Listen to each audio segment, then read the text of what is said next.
Okay, good morning, good afternoon, good evening. I'm Suri Moon. I co-direct the Global Health Center here at the Graduate Institute of Geneva. It's my great honor and pleasure to welcome all of you to this year's World Health Assembly Open Briefing, which we have jointly organized with our colleagues at the UN Foundation for 7 years now. 1 year ago, on the occasion of the first all-virtual WHA, we also organized our first all-virtual WHA pre-briefing. And while we hoped that this would be a unique occasion, this has unfortunately not been the case. This pandemic is very far from over.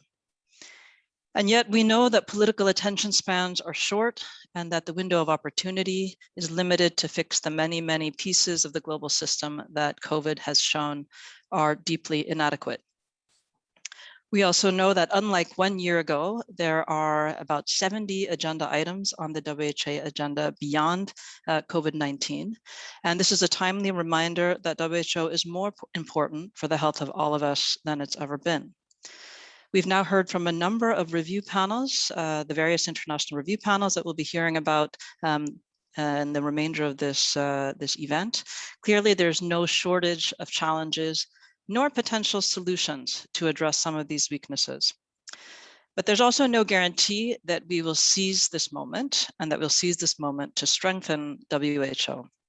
And whether or not COVID becomes a game changer will depend on at least 4 things. I would say political leadership, political courage, political wisdom, and political mobilization.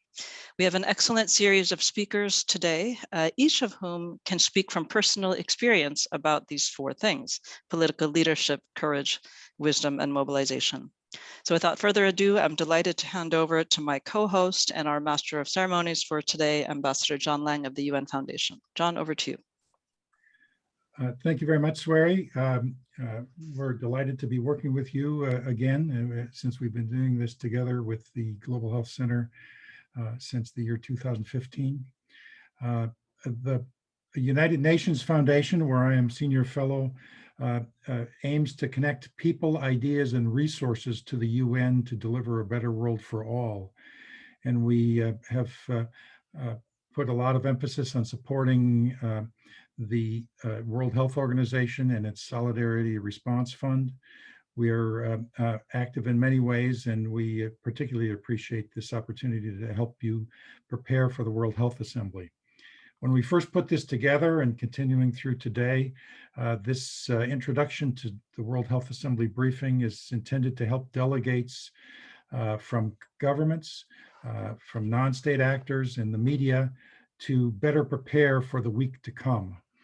Normally, we've done this when we could do it in person on the Sunday afternoon before the assembly begins, and there's a palpable sense of excitement in the room as people prepare for the assembly and try to get the latest. This assembly is different, as Swari pointed out. It will be done virtually, and we hope in any event that this is going to be a very worthwhile briefing for you, focusing on the key issues that will be coming up before the assembly, even though we all recognize there are many issues that will be coming up that won't be discussed here today. With that, I'd like to introduce a video that we have, a short video prepared or including the Director General of the World Health Organization, Dr. Tedros. As you know, Dr. Tedros was elected in May of 2017 by the member states, and prior to that was the foreign minister, and before that the health minister from the government of Ethiopia. So we'd like to now hear from Dr. Tedros.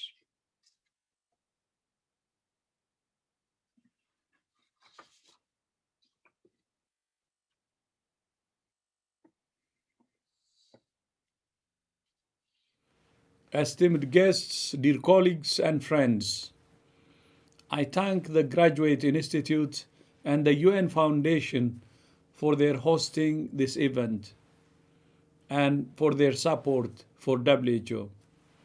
Each year, delegates from every WHO member state come together to determine the policies and priorities of our organization at the World Health Assembly.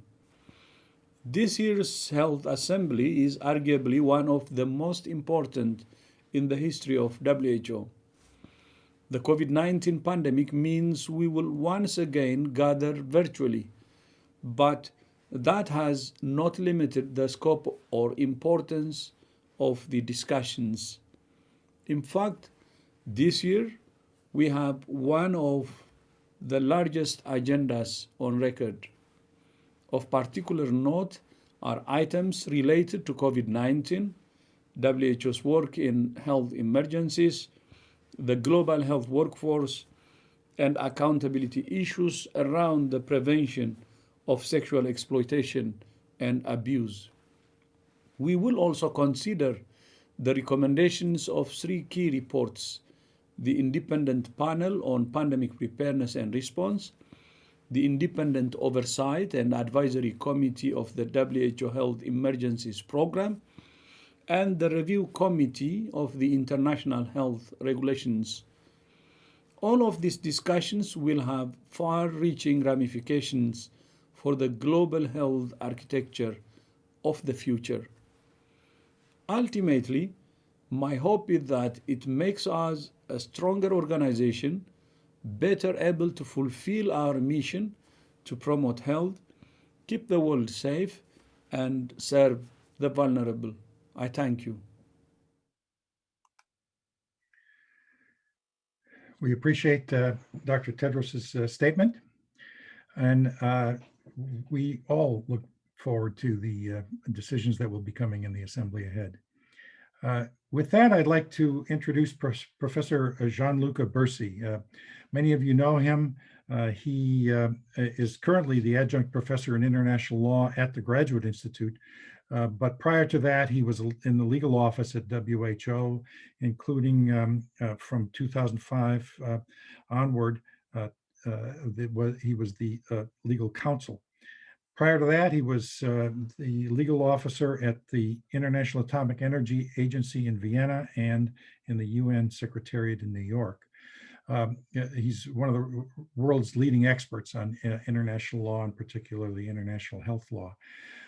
And he also understands the modalities of the World Health Assembly, and that's something that is important for all of us to understand, because it's normally a bit complicated for anybody who's new to WHA, but it's even more complicated when all of this is to be done virtually. So with that, I'd like to turn it over to Gianluca, please.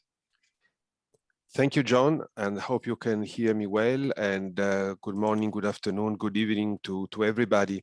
So in the next 10 minutes or so, I would like to cover 3 points. First of all, a brief reminder of what it means to have a health assembly, a virtual health assembly. For those who listened to the briefing last year, they will be familiar with the explanation that I gave. Secondly, maybe to give a quick mention of items that are not related to COVID or to global health security that will appear on the agenda of the WHO. And third, from a procedural and constitutional point of view, 2 words of what it means to negotiate and adopt a treaty on pandemics, if that is going to happen. And that obviously will occupy a good part of the rest of this briefing. So starting with the question of procedures, there is a document setting out spatial procedure that need to be adopted, because again, a complete virtual event is very different from how you can run a physical event, including thousands of people. The document is not yet out, but I understand from a colleague that it should be loaded on the webpage of the Health Assembly later today. So this will be the second and actually third, because the session last year was split in 2 parts. Fully virtual assembly. It will have normal working hours, unlike what happened last year, which obviously will present a challenge for delegations sitting in capitals in places with extreme time differences. So I think it will be a logistical and human challenge for many participants. The other challenge that Dr. Tedros just reminded us is that the agenda this year is a normal agenda. It's not like very compressed and reduced agenda we had last year. So we have 60, 70 items, several with draft decisions and resolutions, with the whole panoply of committees that are established every year: Committee A, Committee B. Committee A is a programmatic committee. Committee B is the managerial legal governance committee, but also with the credentials committee, the general committee, and so on. All these online. So it'll be a tremendous logistical challenge. And obviously, our colleagues in the Secretariat were trained last year, and we rely on them to run a very smooth sessions, technology allowing. So all participants, not only member states, but also non-state actors, for example, will be able to take the floor virtually. But for obvious reasons, they are also encouraged to send videos, pre-recorded videos that then can save time and avoiding the problem of connectivity. There are glitches in the internet and so on.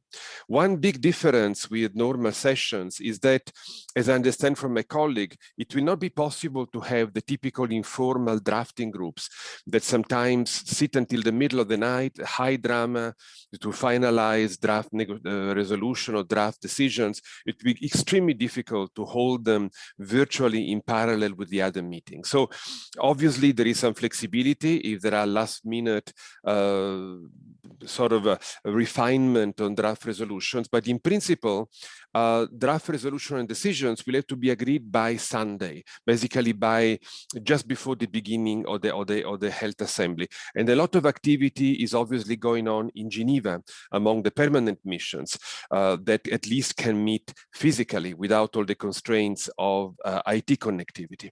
And that this concern is particularly vivid on the negotiation of the pandemic treaty, on the follow-up to the various reviews, as Dr. Tedros noted, and it will be discussed later in the panel. Obviously, we are doing our best in difficult circumstances. And both the Assembly last year and the Executive Board ran remarkably smoothly. But you will recognize with me that it's not ideal to have a full Health Assembly virtually, because part of the importance of the Health Assembly is everybody convenes in Geneva. And there are so many things going on within the perimeter of the Health Assembly, but also outside. And so that human contact, that space for human interaction, unfortunately, will be missing. And that, I think, will be particularly felt by non-state actors like NGOs and so on. They come to Geneva, obviously, to be heard on the record, but also largely to lobby delegations, to create their own networks. And this, unfortunately, will be impossible physically. But obviously, many creative organizations are trying to do that virtually. So that's for the first point. For the second point, again, I'm not going to talk about the COVID health security items that will be discussed later in the panel. I would like to mention, I just had the time to mention them, a few other issues. First of all, there will be political issues and issues of participation. A number of states, 13 states, have requested, again, an invitation for Taiwan to attend the Health Assembly as an observer. That has been happening for a number of years. That is discussed in the General Committee on Monday morning. And then there is usually an arrangement to avoid a vote in the plenary of the Health Assembly. So we all hope it will be the case this year, because obviously to run all this virtually is a particular challenge. There will certainly be a very difficult, very controversial debate and vote on the draft resolution on assistance to Palestinian population in the occupied Palestinian territory in view of the current circumstances. There is also, you haven't certainly heard about it, but it's a bit technical, but it's also highly political. There will be two governments that would like to represent Myanmar. One is a military government that has taken power in the coup in February, and the other is a civilian government deposed by the coup. Both have presented credentials, and this will have to be considered in the credential committee, and then whatever the committee recommends, approved by the plenary. And this obviously can be a difficult situation. On the positive side, the WHO will invite the Holy See, which has already been observing the Health Assembly for many years at the invitation of the Director General, but formally to invite it to participate as a non-member observer state. And finally, it's a bit of a historical relic, the institution of associate members. WHO is a very universal organization. And so in the Constitution, there is a possibility for non-independent territories to participate as associate members. This seemed like an historical relic, but this year, after so many years, Denmark has applied for the Faroe Islands to be admitted as an associate member. So that's interesting revitalization to something that really seemed like an historical curiosity. In terms of the items, obviously there is the draft program budget for 2022-2023. That is a very important item, obviously. It is a transitional budget because the Director General wants to have the Health Assembly member states discuss and take action on the various reviews emerging out of COVID to present probably a more elaborate, forward-looking program budget next year. This year is being presented as a transitional budget, but there is still a 5% overall increase in the total budgetary envelope, which stands at a little more than $6 billion for 2022-2023. For those of you who have browsed the document, there is a constant decrease in the funds allocated to the poliomyelitis program because it's been slowly phased out and mainstreamed in other activities of WHO. As Dr. Tedros recalled, there are many other technical items on which I cannot spend much time: no communicable diseases, antimicrobial resistance, WHO reform and transformation. The last point is there will be 1 or 2 items on the election of the Director General. The election will take place next year. The process has already started with a request for candidatures issued by the Secretariat, but there are some technical adjustments that the Assembly will consider next week, in particular giving a chance to the final candidate to address the Health Assembly, which has not happened until now. So really enriching and completing the long process of reform of the election of the Director General that took place in 2012-2013. Finally, if the Assembly will launch negotiation on the so-called pandemic treaty, what does it mean constitutionally and procedurally? Constitutionally, the WHO Constitution has an article, Article 19, that explicitly gives the Health Assembly the authority to adopt conventions and agreement in every field within the competence of WHO by a 2/3 majority. As you know, the only precedent so far has been the Framework Convention for Tobacco Control. So if this proposal moves forward, will be the second treaty ever adopted by the Health Assembly. It's not just a formality, but obviously if an organization adopts a treaty, there is a close link with the constitutional mission, with the programs, and with the institution of WHO.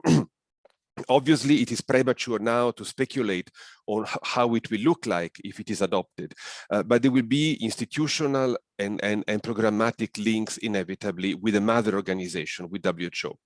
In procedural terms, what usually happens, and happens also in other organizations like the United Nations, is the Assembly would establish a negotiating body, because the member state negotiate a treaty that sets up international obligation for them. And this negotiating body will have first to agree on a zero draft or a set of elements that will form the content of the treaty. That can be done in different ways, but normally states want to own that part because it creates a path dependency. Whatever is a zero draft will influence the rest of the negotiation. Then many different things can happen. The timing can be very different, but at the end of the process, the draft treaty will be brought back to the Health Assembly and adopted by the Health Assembly. So, and then obviously it takes its own life as a separate instrument under international law. It will be open to signature, to ratification, until it enters into force. And obviously will be many institutional questions, the secretariat, the governance, and so on, which of course is absolutely premature now. But that in a couple of words are the constitutional and procedural dimension, at least the basics, that are implicated in a decision by the WHO to negotiate and later adopt a so-called pandemic treaty. So John, I will stop at that. Many thanks for your attention. Thank you very much, Gianluca. That was really rich overview of what is going to be coming up at the Assembly and some of the key issues, and as well as the modalities. Appreciate it very much. Just so everybody's aware, if you haven't looked in the chat, if you have a question to be asked, please put it in the Q&A, and we'll do our best to try to get to those through the moderators for the next two sessions. We have two sessions this afternoon, this morning, this evening, depending upon your time zone. One is going to be a fireside chat, and then we will have a panel discussion. And we're delighted in this fireside chat to be hearing from two of the most esteemed people in global health. We're looking forward to having them, to hearing from them about their reports, and to moderate this discussion, even though we don't have a fire for our fireside chat because we're doing this virtually. I'd like to welcome Carmen Pound, who is the global health reporter for Politico.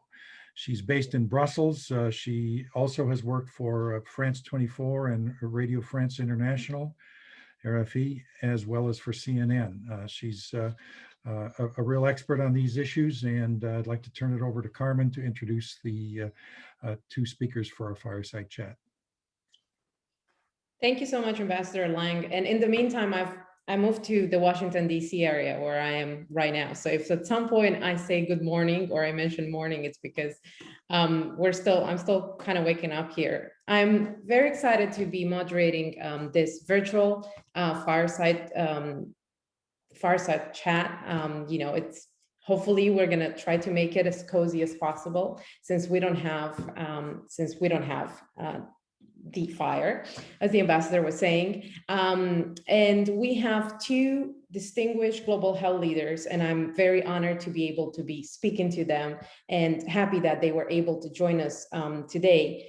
We have Madam Ellen Johnson-Sirleaf, who is the co-chair of the Independent Panel for Pandemic Preparedness and Response. They recently released their report about the global response to the pandemic and their recommendation about how to make sure that doesn't happen again. As you may all know, Madame Sirleaf was also the president of Liberia for a dozen years and won the Nobel Peace Prize in 2011. We also have Dr. Gro Harlem Brundtland. She's the co-chair of the Global Preparedness Monitoring Board. They also released a report in September talking about the gaps that the world had in responding to the pandemic and in the preparedness to it. Dr. Brundtland served 3 terms as Prime Minister of Norway and was also the Director General of the World Health Organization from 1998 to 2003. Ladies, I'm super excited to have you with me. And I wanted to start with a question for both of you. One of the main things that is top of mind around the world is vaccines and access to vaccines. And much has been made about the so-called vaccine nationalism, the fact that, you know, countries and governments keep it for themselves and they do not share. So everyone, especially the groups of highest risk, starting with the healthcare workers, have access to it. But since you also have political experience as leaders of your countries, I wonder whether, you know, how can one reconcile, how can a political leader reconcile the need to take care of your citizens first and your constituencies, but also, because everyone has said we cannot fight this pandemic alone, be able to help the rest of the world fight this pandemic so we can all get out of it sooner than later. And I would like maybe to start with Madam Sirleaf, if she wants to take the question first. Thank you so much. Pleasure to be able to join this session and contribute just a few words to all the thoughts that will be exchanged. Let me start off by saying the world is in this together. And we must come out of this pandemic together. As has been said before, no one is safe until all of us are safe. This has everything to do with vaccine equity.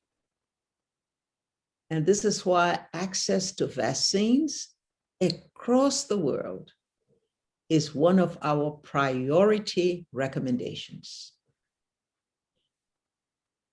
We strongly recommend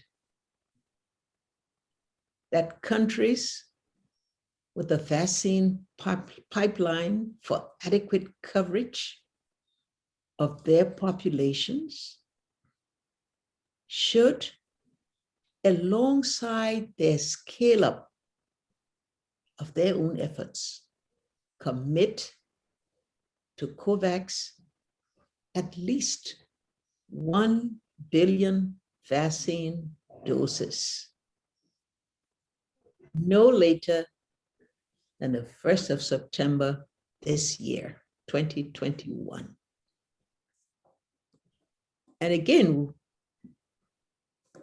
we asked that they must also give more than 2 billion doses by mid-2022. We are very pleased that the United States, the European Union, and others are stepping up to the challenge, as was announced by the Biden-Harris administration not too long ago. And we expect that with this additionality, healthcare workers in all countries that have got this additional help will be given priority on this redistribution. We also hope to see movement on this in the Global Health Summit Declaration. We also recommend that manufacturing capacity must be rapidly expanded. We'd like to see it move to many countries that are now in the South. And to do this, we require that they be supported by agreements for voluntary licensing and knowledge and technology transfer agreements. We feel also that if that does not happen in the next 3 months, there should be a waiver of TRIPS so that that can come into force with immediate effect. What this will require is that the major vaccine producing countries that have the power must act to make that happen. Vaccine redistribution and public health measures are the real keys to ending the pandemic. The panel's impact is a moral force in setting the expectations, but we have very little leverage. Intergovernmental fora such as the G20 and G7 are the useful institutions to create the peer pressure and to promote a sense of momentum.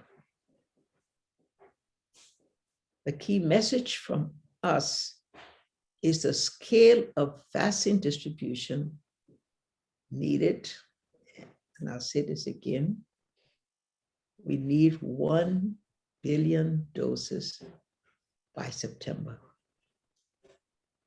Not 10 million, not 100 million, not 1,000 million. We need 1 billion by that date. Anything short of this will simply not be enough to start slowing the pandemic toward its eradication. Thank you. Thank you so much for that. Thank you, Carmen, for the opportunity. Thank you so much for that insight, Madam Sirleaf. I wanted to turn it over to Dr. Burnland and to ask her, how do you think we can achieve this? How can political leaders who, as we were saying, are first responsible to their own citizens, actually reconcile that with work helping the world and sharing vaccine doses and finding other ways to work with the world to end the pandemic? Thank you so much. Well, let me start by really underlining and welcoming, the clear, bold, and time-bound recommendations of the independent panel. And you could see it now in the way that Ellen responded to your question. Here you have very concrete, time-bound suggestions about what to do about the terrible inequality in the vaccine situation. So, and this leads me to illustrate that, or to underline that the vaccine question that we are now focusing on is part of a broader issue of the world not being prepared. Governments not being prepared, our institutions at the highest level not prepared. And while we have, systems at least to try to deal with a crisis like climate, and we have, when you have a financial crisis, we have institutions that have to step up to try to avoid economic disaster. In the case of a pandemic, we don't, frankly, because we have limited institutions and efforts that have been pushed by the WHO over years and decades, building a system like the international health regulations, like CEPI, which is one kind of initiative to try to deal with the vaccine challenge. However, when the world again was taken unprepared, the vaccine situation is an illustration that whole of government approach, whole of world approach at the highest level is not there. I was shocked when we realized that not only with regard to vaccine distribution, but also PPE, therapeutics, nothing could be done, frankly, by our financial institutions who serve the developing countries, because they have no mechanism for supporting global public goods. And now it illustrates how important it is that we pursue the kinds of recommendations, broadly speaking, to be prepared next time on vaccines, on the other aspects of whole of government approach, to be early there, to have warning signals that are spread immediately, and that no country can stand back and avoid giving the information about what is happening to try to avoid a pandemic like this coming into force. So it really means that I'm underlining for everyone that we need to follow up many of the recommendations by the independent panel, because it has to be taken up to the level of heads of government, heads of state. It's not sufficient for only the health ministers in the World Health Assembly. They have a big thing to do. And I have a number of things that we have from GPMB just issued a statement today about what the World Health Assembly should be doing. However, it is even important for me now to underline that empowerment of WHO is not enough. It has to be accountability at the highest governmental level, and at the UN, broadly speaking, the G20 and G7, of course, but the Ellen's panel has suggested not only a special session on global health security, but also a global health threat council. Something I think has to be institutionalized with a financing mechanism that is not based on ODA and the idea of giving gifts to countries, This has to be a responsibility for all countries based on ability to pay. And so we need to reform our system. It's the only answer we can do. Thank you. And talking about preparedness, Madam Sirleaf, one of the recommendations of the IPPR was having a framework convention on pandemics. And since we were hearing earlier from Mr. Bursi about these potential negotiations for the pandemic treaty, I wanted to get your thoughts on that, because we know already, there's not full agreement among the member states of the WHO whether we should go forward with negotiating a pandemic treaty now, because the countries are still fighting the current pandemic. So I wanted to ask you, is this an appropriate instrument to set up at this point? And if so, what do you think it would entail, so it doesn't take years before it's negotiated and then before it's ratified and enters into force? I think I got to start off by saying there are many things we must do now to stop this pandemic from continuing to spread and cause millions of deaths. We need to ensure there are proven public health measures, vaccine equity, continuing political leadership to mobilize the efforts aimed at stopping the pandemic and to maintain the momentum. But there are other things we would like to see done, such as the International Pandemic Treaty for preparedness or prevention. This is a long-term endeavor, but an absolute necessary one. We know that it takes time to negotiate the terms of a treaty, but it's something we must all put an effort to achieve. We must all treat pandemics as threats to humanity. And the panel supports the call for this international treaty to we should elevate the level of the threat. We need to take pandemic containment as seriously, we believe, as we take other dangers of mass destruction, such as nuclear proliferation, chemical weapons, other destructive forces of humanity. We must all strive to make sure that this is agreed by all countries, because they will have to submit to full transparency, access, and inspection. Over to you, Carmen. Those are my comments. Thank you so much for that. And I wanted to go back to Dr. Burnland, because you were saying earlier that empowering the WHO is obviously not enough to be prepared for pandemics. But just in terms of that, because we've seen recommendations from various reports talking about how the WHO is underpowered, how the financing is earmarked and it doesn't have so much power to put the money where they think it's most necessary.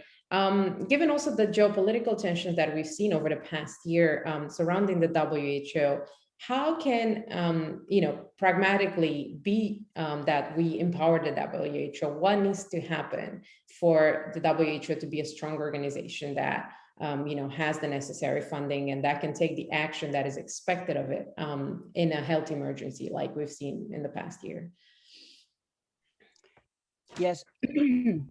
Of course, this WHO is the key global institution, and its constitution, gives it the duty to collaborate, and coordinate and to direct international responses with regard to health. Now, we have seen that although the WHO has been doing good work over a number of years, they have been systematically underfunded, and even more so in later years, by membership payments. I mean, the system is completely now underfunded. 20% of the budget comes from member states in direct membership fees. This has to fundamentally change because it is responsible for dealing with a global common good, our health. It is intertwined with our nature, with our climate, and if we don't have real health interventions on a massive global scale and based on solidarity, then we are going to lose out. So that's why one has to call for a fundamental reform with regard to the role of WHO, certainly in the funding of it. It needs a complete elevation of the type of funding and a change in the sources of funding. Because there is no way that global responsible leaders can go on from 21 forward, not making major changes in the way they are dealing with our key global health institution. So this is a responsibility now, of course, for the World Health Assembly to make very clear that the system has to change, but the global leaders of countries have to follow up. Otherwise, on their watch, they are not doing what now everybody knows is necessary. So now you ask me, how am I sure that people will be wise enough and that sufficient numbers of countries will be forward-looking enough to understand it? Well, the only way to try to achieve that is for public opinion, as we are part of now in this panel even, and for governments generally and for people in elections to really require this from their leaders. Who wants to see another pandemic like this one? It could come any year, anytime soon, if we don't step up to the plate and deal with these issues from the empowerment of WHO to real also mechanisms such as the panel has suggested for financing a surge when a new pandemic may appear. So, but I should also mention that one other suggestion from the independent panel, which is not a new one, but I think is relevant to the situation of some countries, maybe not with good reason, but feeling that the independence of WHO is also at stake because of pressure, geopolitical pressures from different sources and countries, leading to the impression that maybe WHO is not, independent in its evidence base and in its actions. Now, we should at least do what we can for in the future, and I think it applies to Secretary General as well as to the Director General, a one-term, 7-year term is a better choice, because then no leader of WHO in the future will be in the situation to be, lobbied to be re-elected. I think it's not the most important suggestion of all, but it illustrates that for some countries that may be crucial in the way they are willing to move forward to strengthen WHO, may think that this is a good suggestion. That is very interesting. Thank you for that. And I know there's been quite some attention around that, especially since now we're heading into the election of a new Director General, of the re-election of Dr. Tedros. And Dr. Brundtland, you're also talking earlier about the need to have, a financing structure in place, not just from overseas development, but, that could respond in case there's a global health emergency. And I wanted to ask both of you whether you think that any of the structures that have been set up now as a temporary measure to respond to the pandemic, if we think of the ACT Accelerator and its vaccine pillar, COVAX, if you think that's something that should be kept once the pandemic is over and become a sort of like permanent structure that could be used whenever we have a health emergency. And maybe Dr. Berland, I ask you to address it, and then I go to Madam Sirleaf. Yeah, okay. Now, I do think that, and we do say that in the GPMB statement of today, that the Health Assembly should be supporting and securing a completely much higher financing of COVAX, exactly to now deal with the present crisis. But also, I think they should take care of the principles involved in the way that COVAX has been instituted to build on solidarity and equal access and so on. So whether it's exactly that, but the principles involved here, they need to be further developed and be part of a permanent system. But, and you mentioned also the financing mechanism. As I mentioned, our IMF and World Bank did not have sources and mechanisms to do something which was essential for therapeutics, for PPE, etc., when the crisis came in March last year. And that was shocking to me, because I thought that all the reports of the last 10 years have shown that that would be necessary to have that. It wasn't there, and it has to be developed. And this is what the independent panel now has suggested as part of their idea of a global health threat council that also has a financial mechanism linked somehow. It has to be coupled with the IMF and the World Bank, because it has to be developed also with our financial institutions, managing and being part of the solution. But they need to have new mechanisms that can be used and be effectively used quickly. Mm-hmm. And it can be done. This is nothing very difficult, just needs decisions. Right. Dr. Sirleaf, please, your take on this. I think Gro is so right about just needing decisions. We have to take that byline and run with it. But I also think we need to make existing institutions more effective, with better coordination, with more investment in human capital, keeping in mind the full participations of national and subnational systems. To get it right, we have to organize country by country, institution by institution, to achieve the desired results. But the Global Health Threats Council sees as the centerpiece recommendation of the independent panel. And we are committed .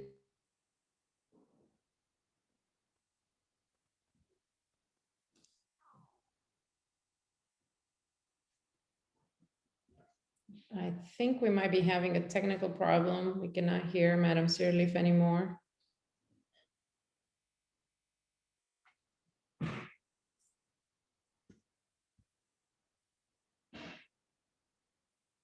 Madam Sirleaf, can you still hear us? Mm-hmm. We probably lost her. We know the weather hasn't been great there lately, so it might be that it's interfering with the internet connection.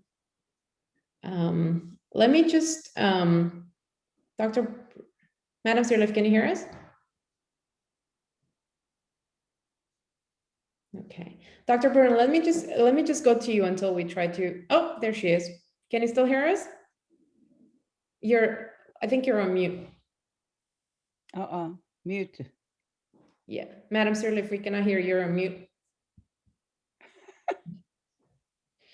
It's the typical thing of the pandemic. There you go. Just the pandemic, we have failures in internet. So if you hear me go off, just know that we're going through that. I believe I stopped where we were talking about a special session, of the UNGA in September 21, when they would be able, through a declaration, to be able to endorse the Global Health Threat Council, because we think that we all must make sure that we engage on getting that done. A machinery toward this effort is already well advanced. The value of the Global Health Council is to elevate pandemic preparedness and response to the highest decision-making level, the political leadership at the heads of government level. And as proposed, the composition will be diverse and representative of various regions, groups, the private sector, and civil society as well. One of the things it would do would have a major participatory role in giving guidelines, in mobilizing and allocating resources for the pandemic financing facility, the one to which Gro referred. That too is an important instrument of preparedness and response. And those two working together, with a platform that ensures full supplies.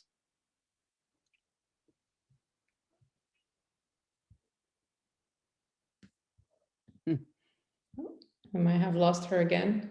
Finally, provided we can say, as our report says, pandemic no more.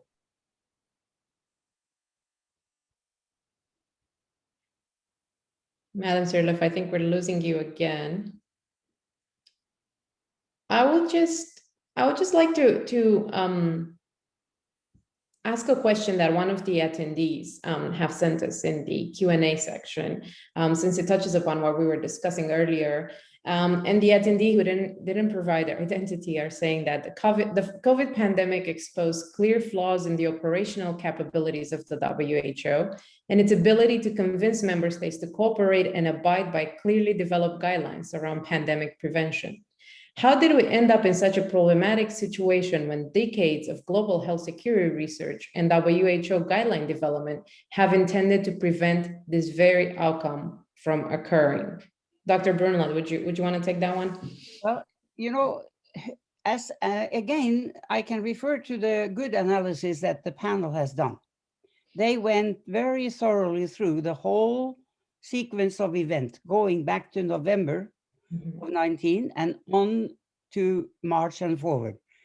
And the surprising and difficult to understand issue is that I would say from the middle of January, and certainly from the end of January until 11th, 12th, 13th of March, governments were sitting on their hands. Most governments across the world, including my own, including, European governments and others that had been highly ranked on the assessment of preparedness. They were waiting and hoping, that this somehow would disappear. I have no other answer to it. This is what illustrates that although WHO warned, messages were given, countries knew from different sources, including from WHO itself, they did not take action in the way that the whole preparedness effort had taken for granted, which is why you realize that governments failed, although they knew, although they were warned, which is why we need to set up a higher level and quicker response so that governments are not only warned by WHO, but by each other, that now is the time for all of us to act to avoid a much bigger catastrophe. Madam Sirleaf, did you hear the question? I was wondering if you want to take it up. One of the attendees is asking pretty much how did we end up in this situation, given all the preparedness at the WHO level And also the fact that, you know, according to the attendee, the WHO did not manage to convince member states to cooperate and abide by clearly developed guidelines around pandemic prevention. Failures all around. Government did not prepare their national systems for this. They did not obey the lessons of experience, like in SARS, Ebola, that provided lessons of experience. They distrusted the science that was available. So just a combination of failures. Nobody expected for this to become a pandemic. Mm-hmm. And so this is why the independent panel is making some very strong recommendations to fix it. But it's going to take a lot of effort. It's going to take a whole lot of political will. Because at the end of the day, you can come up with all the declarations. You can come up with all the effectively structured institutions. But implementation only comes at the national level with the political will and the political action to make it happen. Thank you so much for that. That is a great way to segue into the future and what should happen next. Ladies, I really want to thank you for taking the time to be with us today, to share your insight from your long experience working at different level of government and an international level to help make the world a better place. Hopefully we do hear the lessons that the IPPR report, the Global Monitoring Board report have put out. With that, I would like to thank everyone for following our virtual fireside chat. Thank one more time, Madam Sirleaf and Dr. Brundtland, and turn it back over to Ambassador Lang. Thank you so much.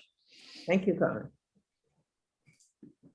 Thank you very much, Carmen, and a deep thanks to Her Excellency Ellen Johnson Sirleaf and Dr. Gru Harlem Brundtland for a really thoughtful presentation that really touched on the key issues that will be coming before the World Health Assembly, the G7, the G20, et cetera, in the coming weeks and months.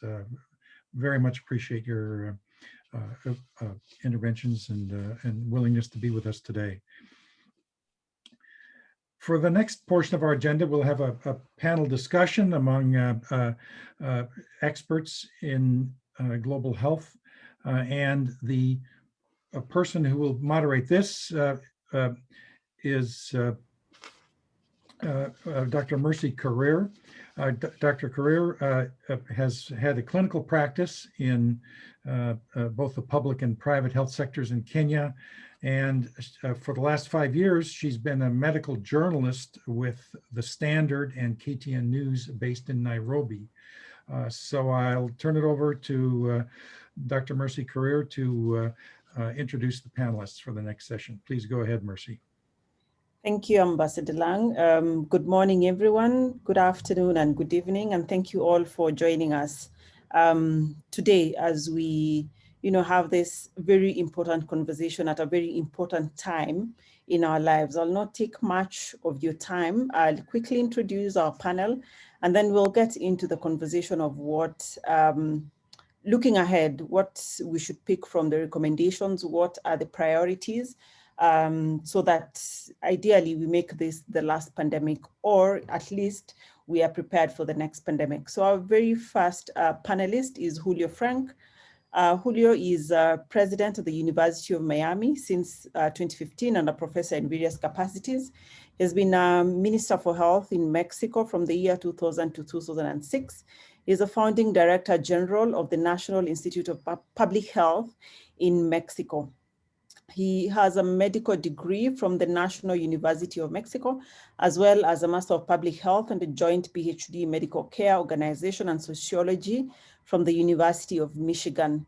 He serves on the boards of the United Nations Foundations and the Robert Wood Johnson Foundation, has numerous distinctions and awards, and will be one of our panelists for this discussion. We also have Joy Pumapi, who is a co-chair of the Global Partnership to End Violence Against Children. She's a former co-chair of the UN Secretary General's Independent Accountability Panel for Every Woman, Every Child, Every Adolescent, and currently she's the Executive Secretary of the African Leaders Malaria Alliance, an alliance of 49 African heads of state and government. She co-chairs the Lancet Pathfinder Commission on Climate Change and Health. She has served the people of Botswana as a principal local government auditor. She's been a member of parliament. She's been in cabinet for lands and housing, as well as in health. She's been the vice president. She's the vice president for human development previously at the World Bank and sits in several other boards. Last but not least is Armando Antonio de Nigri Filho from Brazil. He's a medical doctor and epidemiologist with a PhD in health policies and systems. He's a public health advisor, public health manager, and social protections activist with more than 35 years of experience. He has advised and managed and led a variety of organizations and political processes in the area of public health from a political and developmental perspective, with a focus on the right to health, human rights-based approaches. As you can tell, we have a rich panel of three who come representing all the spheres of this conversation. So I'd just like to pick this panel conversation from where the fireside was, and this was really looking at the recommendations and thinking about the political roadmap and what it looks like to implement all the proposed reforms, both in the short term and in the long term. And one of these recommendations, for example, is a financial independence at the WHO, and that member states should increase fees. Member states' fees should be increased so that the WHO can have some independence. And listening to Madam Ellen Johnson Sirleaf and Dr. Grove, this would really require, as I said, decision making. It would require some political will, and I'd like to hear from my panelists what they think this political roadmap would look like, both long-term and short-term. And we'll start with Dr. Julio Frank. Thank you very much, Dr. Correa, and thank you to the Global Health Center and the UN Foundation, Sherry Moon and Ambassador Lang for the opportunity. I think we are at a unique opportunity. First of all, in all my years in global health, I have never seen the political level that we have seen in the different bodies that have been assembled, particularly the independent panel, being co-chaired by two former heads of state, former President Sirleaf, and of government, former Prime Minister Helen Clark, the Global Monitoring Board that another former head of state, Gro Brundtland, co-chairs, another member of the independent panel, the former president of Mexico, Ernesto Zedillo. This level of presence of heads of state and government, former heads of state of government, is a signal of the fact that this pandemic is a game changer. And I don't think this window of opportunity will be open forever. For me personally, it's the fifth pandemic I've been involved in some decision-making capacity, but this is totally unprecedented in the magnitude, the depth of the harm it has caused. And I think it is a wake-up call about not just our frailty in health terms, but the way our economies and our societies are at risk due to health events. If we ever needed a reminder that health is not just a consequence, but a determinant of economic development, we have it here. The most important economic crisis in a generation is triggered by a health event, a pandemic. And that level of attention, those of us who work in global health, we need to seize on this moment and act boldly. And this is now the moment of the World Health Assembly, the health people responsible for health. This level of attention, we need to act on it. I would say that, it is the moment for thinking boldly about reforming the global governance for health. And I think I totally welcome the idea of a health convention and the other measures that have been proposed by the independent panel. But to come to your question, there's a lot of discussion about the need to reform WHO. There's decades of discussion, and I agree, but most of the diagnosis focuses on the functioning of the Secretariat. And what we need to remind ourselves is that the WHO is a voluntary association of sovereign member states who join forces to mobilize their collective action in order to face common threats. The main problem with that, those member states then elect the head of a secretariat, who's the director general, and that assembles what we colloquially refer to as the WHO, but the WHO is also its member states. And the main problem until now has been that the member states, by design or by behavior, have weakened the operation of their own organization. And as the report of the independent panel says, WHO as an organization, including Secretariat, is underpowered for the magnitude of the challenge we face. I think I would really like to highlight the boldness of 3 specific proposals in the independent panel that I think are bold and that I hope everyone will rise to the occasion and move them forward. And this, I don't think, is something that can wait a very long period of time. Maybe it's not for this World Health Assembly, but it certainly has to be by the next one. First of all, the idea of limiting the Director General to 1 term, so as Dr. Brundtland was saying, not have a Director General who's campaigning for re-election. I think that's a major step towards independence.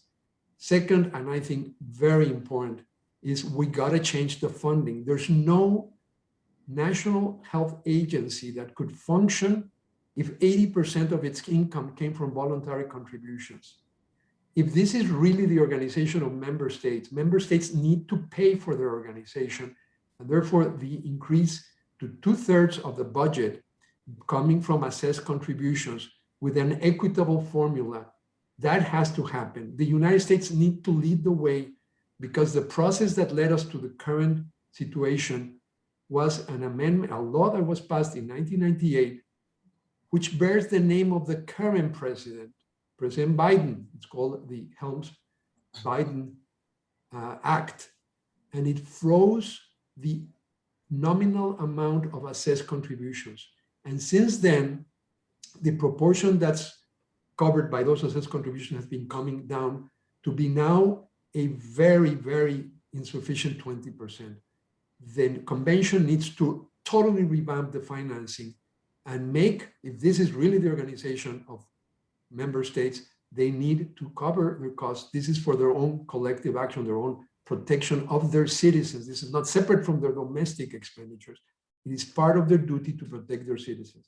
And the third bold proposal is that the Assembly give the Secretariat the authority to disseminate information and visit countries without prior approval from individual governments. This is a way in which member states hold each other accountable to promote epidemiologic transparency, because every time one government hides information or fails to report on a timely basis, that government puts every other government at risk. So I think those 3 are 3 very specific proposals, and this is the time for ministers of health to show that they really have that kind of political wisdom that Sherry was talking about. And this is not because there's a global level. This is to protect their own national populations. And if they fail to act on this, they will be failing in their national duties to protect the populations of their respective countries. So if I get it, so the independence of WHO really moving forward will be work of each government or each member state to really see that as something that will work in their favor. Let me listen to Joy Pumapi, and particularly Joy, you sit in a very, let me call it interesting position right now. You will represent the African continent in this conversation and telling us a bit about what you think the roadmap would look like, both in the short term and the long term, and whether you agree with Dr. Frank about the independence of WHO. Thank you so much, Messi. And I could not all protocols observed. I could not agree more with Julio Frank on, everything that he has said, and on the importance of the recommendations that these two important bodies have made, which are led, as he says, by independent leaders who have a wealth of experience in governance and in health. When I look at the recommendations and I consider, I agree with Dr. Julio about the 3 priorities that you have selected. But I think one priority that is equally important is ending the epidemic now. This pandemic must stop. And what is tragic is that we have the tools to arrest the spread of this pandemic, within a limited period of time. But we are not using these tools equitably, and we are not using them effectively. And we have tied WHO's hands and hampered its ability to be able to support countries in the manner that Julio Frank just mentioned. But I do believe that one of the most important recommendations that the panel has made, that the panel on preparedness and response has made, is the access to vaccines, the time limits that they've given until September, the call for activation of the trade-related intellectual property rights, so that between now and September, voluntary licensing. If after that, the manufacturers still do not want to share, the intellectual property and do the technology transfers on a voluntary basis, then you have compulsory licensing. To me, that is extremely important. And I'm hoping that the ministers of health will be brave enough to bite the bullet and to adopt this collectively, because up to now, WTO has not been able to actually bite this bullet. Because my conviction is that this pandemic could have been much less than it is now if South Africa's and India's proposal had been adopted much earlier. So for me, that recommendation is extremely important. I think what is the financial independence of WHO is absolutely critical. I agree with Dr. Frank. But I also believe that this pandemic has demonstrated to us the importance of a multi-sectoral approach, of a whole society engagement. In most of our developing countries, governments have partnered with the private sector in order to finance the response to the pandemic. I think this partnership must continue. This partnership with the private sector to finance WHO and preparedness for the pandemic must continue. And the other lesson that this pandemic has taught us is that it is not, you cannot prepare for this pandemic by isolating one section of the health system and say, like the international health regulations did, and say, okay, you just abide with this little strengthening of this part of the health system and you are ready for a pandemic. It has demonstrated that it is the whole health system that has to be strong. You have to have human resources. You have to have a well-financed system. You have to have a robust primary healthcare system. You have to have, laboratory support networks, proper surveillance system. Your supply chain has to be strong. So it's the whole system, the whole health system that has to be strong. So my feeling is that this treaty is a huge opportunity for countries to be able to ensure that they strengthen WHO, but that they also use it to engage multi-sectoral organizations, the multilaterals, the development banks, to also take responsibility for supporting the financing of these recommendations, the recommendations, and that all of this is built into the treaty in order to ensure enforcement by member countries. Thank you, Joy, for that. Your priority from the conversation is to end the pandemic. Now, let's hear from Dr. Armando and what you think the political roadmap looks like from a civil society perspective. Thank you, Merci. Thank you for colleagues of the panel. Well, I first of all like to say that I'm very glad to be participating in this activity on behalf of G282, is the global hub on, Geneva hub on global health. There's the space with many different social movements based in Geneva to be part of the debates around the UN system. And in this particular case of health, what I'd like to say is that from my condition of member of the expert mechanism on right to development, it's very hard to understand the debates of WHO outside the whole picture of the development challenge we have.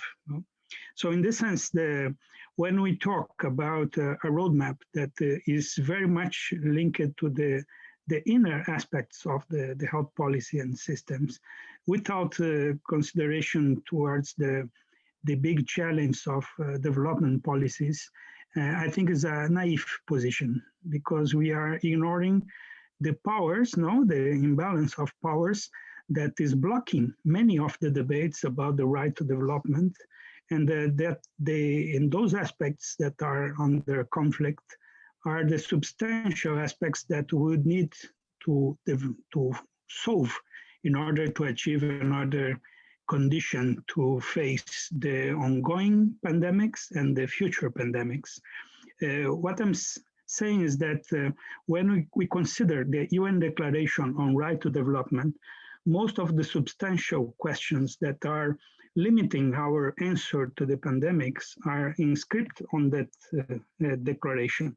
First of all, the main issue of the inequalities.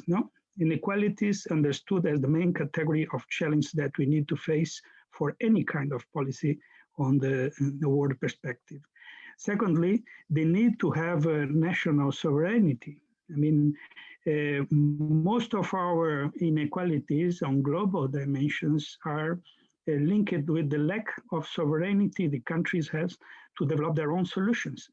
For instance, in these very moments, and since the 2008 crisis, it's very clear, the austerity policies are limiting the whole financing of the social and healthcare systems in the countries. So at the same time that we ask for the more responsibility of national governments, those governments are by definition limited in many aspects on their autonomy to define the needed budget to face the big inequalities within the countries and in the international perspective.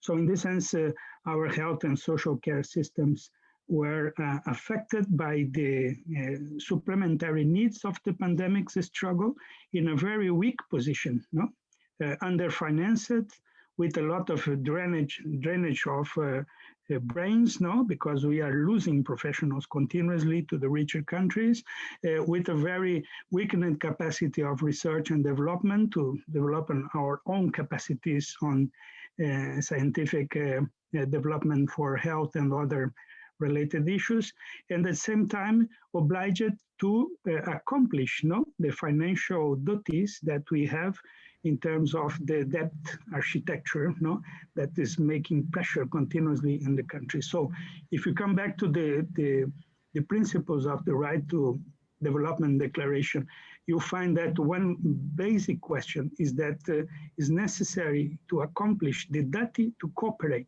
for development. What is the principle of not generate obstacles for the other countries' development using policy approaches that will engage limitations to that solidarity-based development efforts. So in this sense, and I agreed in the previous panel, it was said that we need to go beyond the ODA. I mean, it's not a question of aid to development, it's a question to reinforce the capacity of each country to be sovereign in terms of the capacity to solve the challenge that are derived from the needs of their own populations.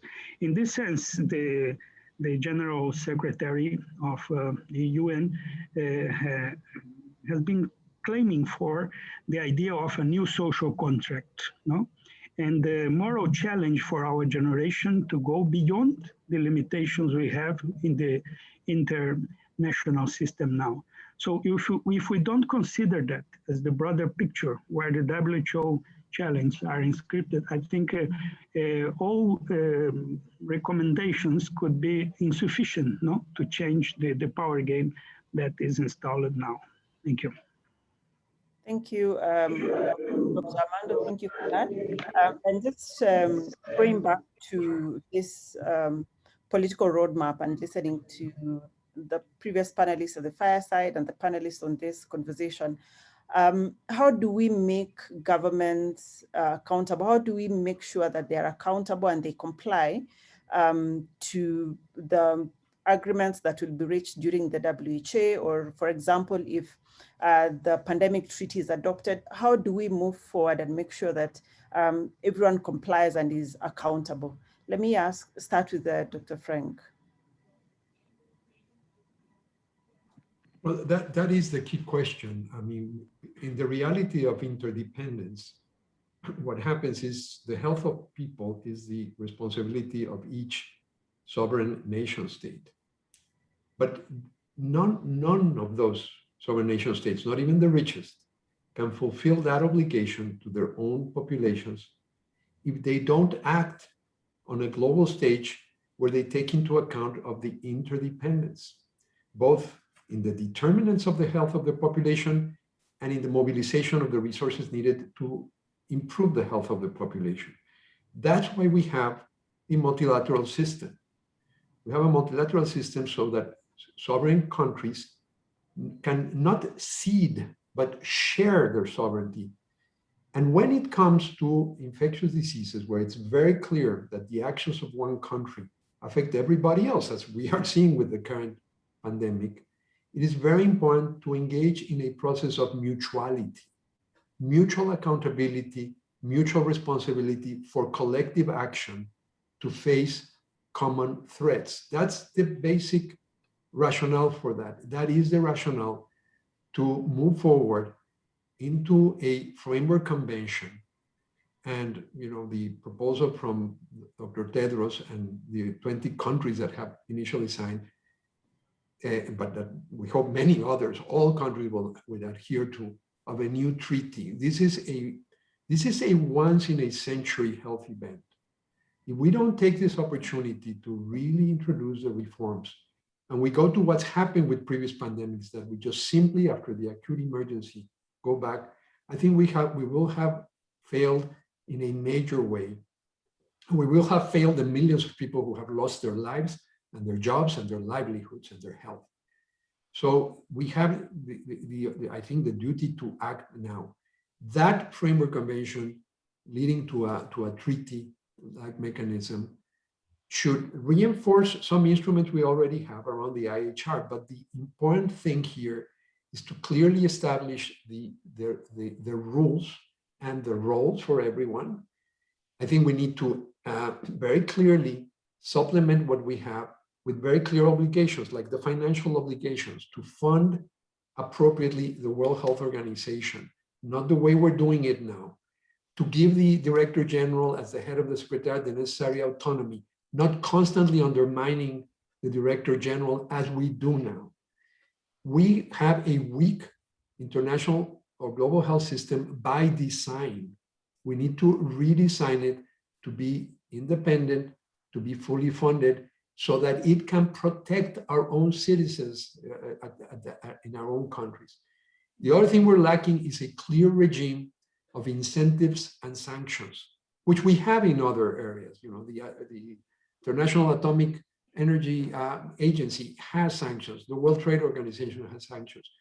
We need to introduce, hopefully, incentives, particularly develop financial mechanisms to protect countries who report in a timely way. We need to incentivize epidemiologic transparency. Right now, there's a huge penalty. If a country reports in a timely fashion, that country bears a huge consequence in terms of economic losses. We need to create a collective mechanism so that countries who are honest with the rest of the global community and report outbreaks will not be penalized by that. And contrary-wise, once we have those mechanisms, countries that hide information or delay reporting should face sanctions because they're putting everyone at risk. I think there's a space here where every country must come feeling that this is for our own common protection. And I think elevating that to the idea of a global health threats council is very important, whether we like it or not. This is no longer only the domain of health ministries. This is, I mean, in every country, it's the prime minister, it's the president, it's the head of state and government who's leading the response. We need to institutionalize that in a body that gives this the political visibility that it deserves. So, Dr. Frank, allow me to ask you this question from Benjamin May at the Q&A before I move on to the next panelist. And he's asking about what are the advantages or disadvantages of the World Health Assembly taking up a proposed pandemic treaty rather than the UN General Assembly. Do you see any difference if it was under the UNGA or under the WHO? Your thoughts on that? I very much support the recommendation from the independent panel to have the General Assembly, the UN General Assembly, issue a political statement that launches this process and that calls for a framework convention. But then it is the World Health Assembly that needs to launch that process, because it is, as Gianluca Bucci was explaining, it is in the constitution of the World Health Organization. There is the power to create treaties. It's only been used once for tobacco. I mean, I cannot think of a bigger health concern than the one we have in front of us. And so we need the political backing at the UN General Assembly in September in the form of a political statement that then triggers a process that culminates with the World Health Assembly generating a process for a framework convention. And then we need the financial institutions. We just need to remember, every Minister of Finance, with an infinitesimal amount of what the world economy has lost, we would be able to fund a robust, independent, vigorous WHO and a complete system for preparedness and response. This is not a matter of lack of money, because we have lost much more than what we would prevent in future losses if we fund this at an appropriate level. Thank you, Dr. Frank. And to Ms. Kumapi, just the same, from your experiences, how would we hold governments accountable when all of them, let's say now, agree that this is the direction to move? How do we make sure that all are accountable and they all comply? No, Dr. Frank has talked about incentivization and sanctions. I don't know if you have anything else to add on that.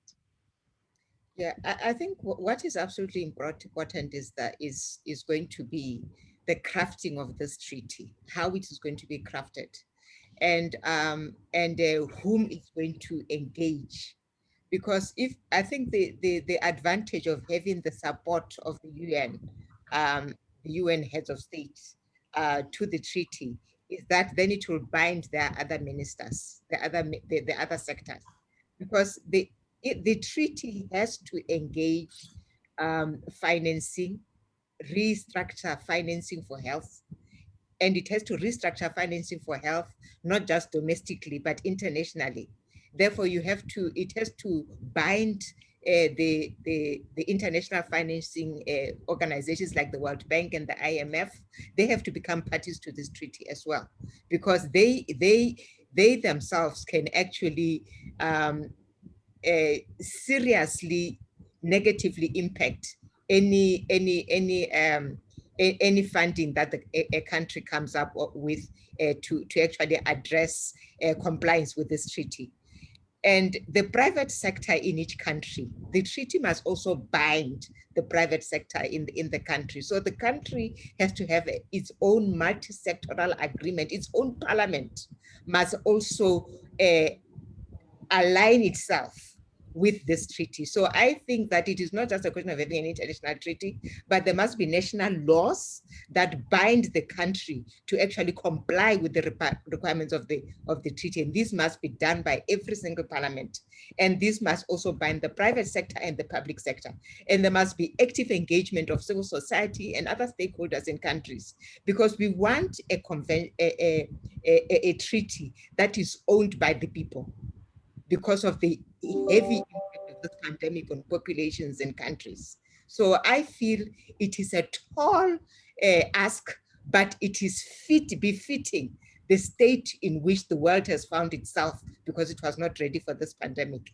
And I saw a question there, related to this, which asks, okay, if we are focusing so much on the treaty, what about routine health services? I mean, the short answer to this is that let's look at the triple billion agenda of WHO, its 13th Gender Program of Work. It is at a standstill now because of this pandemic. But if we respond to the pandemic in such a manner that we strengthen health systems to be able to ensure that next time we have an outbreak, the triple billion agenda or any agenda of countries is not seriously negatively impacted, then we will have succeeded. So this is what we should be trying to do. We have to kill two birds with one stone. Okay, thank you. I was actually going to ask you about that question about if the treaty should address other underlying causes of ill health and premature death, and I think that's what you have actually looked into. So thank you, Joy. And to Armando, there's an interesting question here from Claudio Shuftan, that many of us are worried about new modalities for the diminished access for public interest civil society organizations and social movement in the World Health Assembly. No, it was actually from Carlos Ferreira, sorry. What is the role for global citizens and civil society participation at a reformed WHO? Should all voices be heard at future WHA? What is their role at the proposed new convention? This is from Carlos Ferreira from Argentina. And I thought you would best answer that question. Thank you, Mercy. Well, first of all, it's necessary to say, according to the report of the High Commission on Human Rights, Dr. Bachelet, that one direct effect of the pandemics is the reduction of the civic space worldwide. I mean, we had, previous to pandemics, a very clear democratic crisis in many spaces of the world, and the pandemics increased, and is increasing the reduction of the democratic space. And within the spaces of the UN system, we have a historical problem in terms of the civil society participation, besides with the state members' participation, and the way it is introduced and the weight it could have. That's why in the formal aspect, the participation of civil society, and more now in this virtual domain, is very much limited. And we are very much concerned about the way a treaty could be debated with society, with civil society internationally in this moment. But what I'd like to express is that we have, as civil society organizations, a very strong commitment with the reinforcement and the strength of WHO. We consider WHO as a space for a worldwide health government, let's say like that. And we are very much concerned about the continuously weakening process of WHO. And if you permit, I'd like to remember something that Karl Polanyi, an economist, wrote in 1932, established that the main conflict is between economy and democracy. And that is the perfect synthesis for the problem we have now. I mean, WHO weakening is not an isolated case in the multilateral world. I mean, if you see the Human Rights Council, if you see the ECOSOC, whatever, all councils, all spaces are very much attacked and reduced. And the problem is not only to discipline the amount of money that each country must provide for the WHO, for instance, in order to have a regular and ordinary budget, no? But the question is the other side. I mean, the amount of money that the state members, most of them the richest, and private organizations are putting on discriminatory basis for some issues and not for other, no? So that's a very important political tool. I mean, how this imbalance or lack of balance of money for different actions in the multilateral system is shaping the agenda of multilateral system. It's the same in the Human Rights Council. I mean, finally, we need to understand that there is a very strong ideological battle on that. And now what is happening in terms of this inequality on access to vaccines, the inequality of the different health systems to face the pandemics is very much related with a kind of naturalization of inequalities. Didier Fassin, French medical doctor, anthropologist, used to say that the main challenge of the 21st century is to repoliticize the life, no? In order to avoid lives that are considered disposable, lives that are not interesting for the capital. And so the conflict between capital and life is very strong now. And it's very clear the way the richest organizations, no, private and state members in the UN system are using economical capacity to provide different answers. For instance, why countries that both most of the vaccines in the world now are considering to make donations to other countries besides the COVAX mechanism. Why they are doing that? Because they are doing their own diplomacy on vaccines. They are doing their own business as usual. I mean, they are using power, no, the asymmetrics of power to define the way things are going on. So in this sense, what could we expect from a treaty on the pandemics? No? First of all, distracting our energies for the immediate emergency. I mean, what is happening now is that we have a pandemic now, and the unequal effects of that are very clear. So we need to act on that. To debate a future treaty, because it's a future treaty, I cannot believe that we are able to make in a short time period. It must include all dimensions of health. So maybe what's necessary, yes, as a treaty, but as a global health treaty, in order to face the inequalities, in order to reinforce national health and social care systems, no? What is obligatory to make connected with this debate of the treaty for the right to development, the other treaty, very important one in the Human Rights Council that's related with how to discipline the business interests regards human rights, no? So how can we control transnational companies that are now establishing the rules in order that they are obliged to respect human rights in all their activities? So those are substantial questions. And I cannot believe that a pandemic treaty could be developed without consideration to those structural problems. Otherwise, it will be a very naive initiative. Thank you. Okay, so in your opinion, the treaty should address all global health aspects. Now, allow me to ask you this, Dr. Armando. When people get into agreements, several governments, about how to move forward, how do you think they should be held accountable, or that they comply with everything that is agreed upon? Because, you know, no one wants to be in this situation again. In as brief as you can because of time. Look, there is a very substantial debate on the bioethical universe now that's talking about epistemic injustice. No? First of all, related with knowledge, no? How much and how knowledge is accessible for people. And there is a particular dimension of this epistemic injustice, that is the lack of testimony justice. I mean, how the needs of the people, the real people, are in fact not considered to promote policies or to create systems of answers derived from policies. And this is a very substantial problem we have right now. I mean, the conditions people are living are not really considered as part of the policies that are adopted in many countries and in global dimensions. So first of all, I think it's very much necessary to go beyond this rhetoric center person or human being centered policies to go to true and the very concrete aspects. For instance, when we consider the global south infrastructure for healthcare, and we compare that with the OECD countries, for instance, we have less than 30% of the capacity of the more developed countries.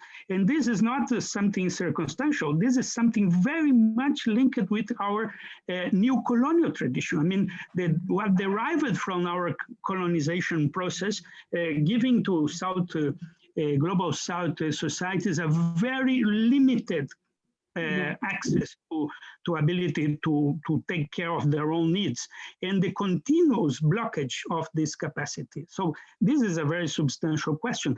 I mean, if you don't put this on perspective and we don't build a new architecture for the decision making on global level, considering that, using in a radical way the SDGs opportunity, using in a radical way the possibility to have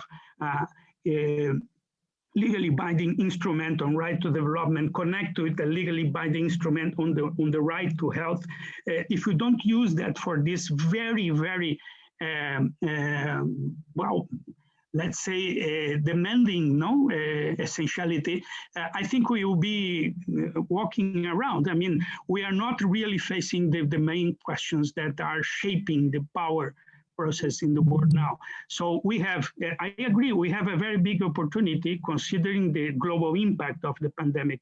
But I'm very concerned about the possibility that we adopted the easiest way. I mean, a very particular arrangement, very specific arrangement in ignoring the whole picture of the real power in the world. So let's be extraordinary. Now, extraordinary times demands extraordinary women and men, extraordinary measures. Thank you. Thank you, thank you. Thank you, Dr. Armando. I want to ask this question to Gianluca, and Raj Kumar is wondering, WHO being at the center of global pandemic response has demonstrated that it is a strong organization. What other authority does it need? Well, thank you for the question. I think that the several panelists have addressed that point. There is so much more that can be done. First, I think Julio put it very well, a functional funding system. There seems an irreversible mantra that WHO has to be dependent more than 80% on voluntary contribution. That weakens the organization because it becomes a subcontractor for donors. And that's exactly not what an international organization should be. Second, WHO, in particular the Director General, needs political support. If the Director General is left alone to face powerful states, it's a very ungrateful position for any civil servant, and in particular for the executive head of an organization like WHO that has to work with member states. Then I think the several panelists and the independent panel have highlighted the fact that WHO could be given additional authority, in particular to give early alert, not to be dependent on the goodwill of states in complying with their obligations and so on. That would be not something easy to accept for many states, because sovereignty is not something you can gamble easily with. But if you want to have a credible system that sees WHO credibly at the center of it, there has to be a level of political protection of independent power. For example, disclose information that are not verified by government. Let government come back and dispute it.